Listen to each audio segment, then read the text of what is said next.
Eh bien salut tout le monde, c'est les vaches de Florent. On se retrouve aujourd'hui pour une nouvelle vidéo. Aujourd'hui on va parler un petit peu des nichoirs, donc comment réaliser un nichoir. Donc mes nichoirs, j'utilise du contreplaqué marine. Pourquoi du contreplaqué marine? Alors tout simplement parce que déjà c'est un bois qui résiste plus ou moins à l'eau. Il est pas éternel hein, mais il résiste déjà plus ou moins à l'eau. Donc je suis désolé pour la luminosité. Là il y a plein de soleil, on est en pleine canicule donc c'est vraiment super chiant. Donc concernant les mesures, ce qui est très important, les côtés, le fond, en fait c'est cette partie-ci, la partie du fond et cette partie-ci font 30 cm. Donc en hauteur, on est à 30 cm.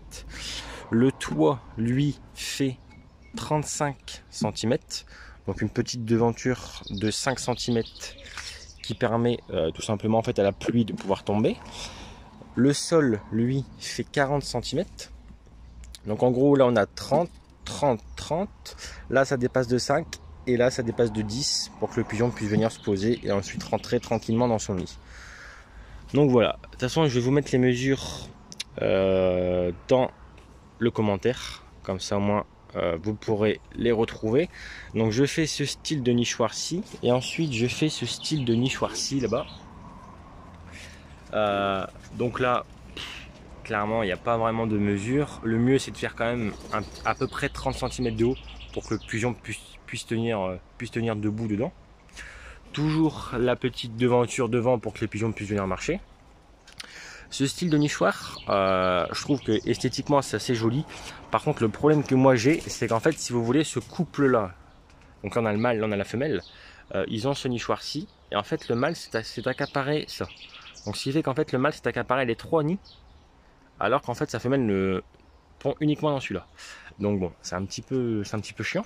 Donc après j'ai d'autres styles de nichoirs. Donc là c'est vraiment des nichoirs que j'ai fait vraiment au hasard. C'est juste du bois que j'ai trouvé, j'ai assemblé. Là, c'est pareil. Là-bas c'est pareil. Mais si vraiment vous voulez quelque chose d'esthétiquement beau et qui dure dans le temps, vraiment ces nichoirs-là je vous les conseille. Ce nichoir-là je crois qu'il va avoir 2 ans.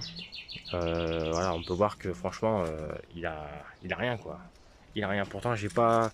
Après l'idéal c'est de passer un petit coup de lasur sur les faces qui sont coupées. Mais sinon clairement c'est un super matériau. J'ai jamais été embêté. Vous voyez, j'en ai encore un là.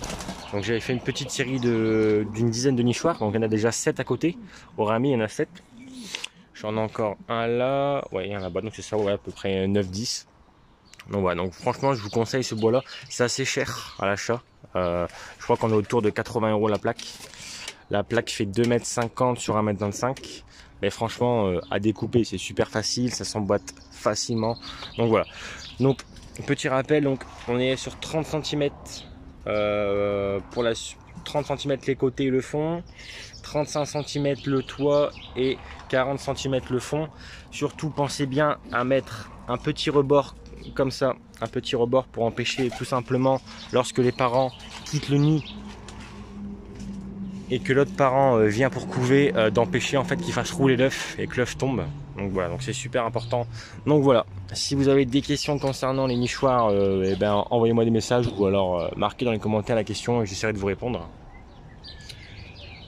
Donc voilà, j'espère que cette vidéo vous aidera et vous plaira et moi je vous dis à bientôt pour une prochaine vidéo. Salut tout le monde.